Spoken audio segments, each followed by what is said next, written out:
सुप्रभात। मैं Nitu Pandey DAV Nandraj public school की हिंदी शिक्षिका हूँ।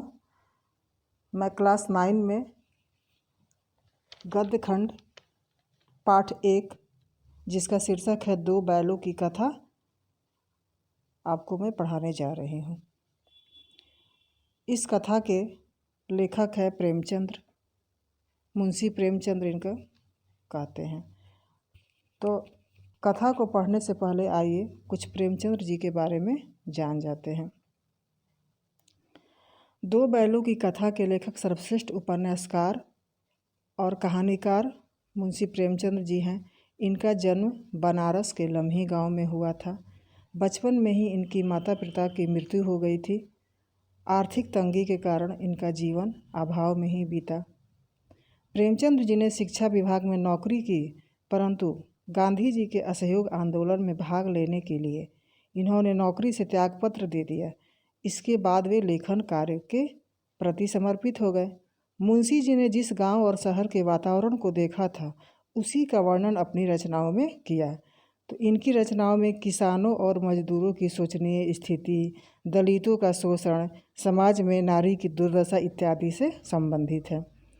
इनके प्रसिद्ध उपन्यास हैं सेवा सदन, गबन, प्रेमाश्रम, कर्मभूमि, गोदान इत्यादि है। इनकी कथाएं भी बहुत प्रचलित है। उन्हीं कथाओं में से एक कथा है दो बैलों की। यह कहानी प्रत्यक्ष रूप से आज़ादी की भावना से जुड़ी हुई है। तो इस कहानी में किसान के बारे में बताया गया है। इस कहानी का एक संदेश यह भी है कि आज़ादी आसानी से नहीं मिलती, उसके लिए हमें बार बार संघर्ष करना पड़ता है। और हम यह कह सकते हैं कि जिस समय यह कहानी लिखी गई थी उसी समय देश परतंत्र था। तो यह कहानी आज़ादी के आंदोलन की भावना से जुड़ी हुई है। तो शुरू करते हैं। सबसे बुद्धिहीन जानवर इसमें गधा सुख दुख हानि लाभ यानी सभी परिस्थितियों में एक समान रहता है। इस कहानी में लेखक ने उसे ऋषि मुनियों की श्रेणी में रखा है। गधे से कुछ कम सीधा प्राणी है बैल, थोड़ा सा उससे कम है बैल। कभी कभी बैल जब अड़ जाता है तो अड़ जाने के कारण उसका स्थान गधे से भिन्न होता है। इसमें हीरा मोती की मित्रता भी बताई गई है। झूरी काछी के पास बैलों की जोड़ी थी। झूरी यानी किसान का जो नाम है झूरी।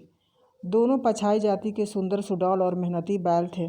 साथ साथ रहते हुए उनको अपने मालिक से प्रेम हो गया और आपस में इनकी गहरी मित्रता हो गई। वे आंखों ही आंखों एक दूसरे की बात को समझ लेते थे। हीरा सहनशील तथा धैर्यवान था। मोती जल्दी आवेश में आ जाता था। आवेश यानी कि उत्तेजित होना, जल्दी गुस्सा हो जाना। किसी कारणवश झूरी ने बैलों को अपने ससुराल भेज दिया था।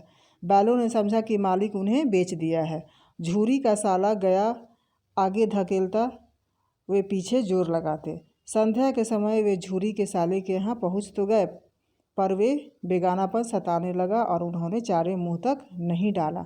झूरी है अपने साले के यहाँ दोनों बैलों को शाम के समय भेज दे, परंतु बैलों का वहाँ जाने के बाद मन नहीं लग रहा था, क्योंकि जो झूरी का साला था वह बहुत ही अत्याचारी था, यानी कि स्वार्थी था, क्रोधी था।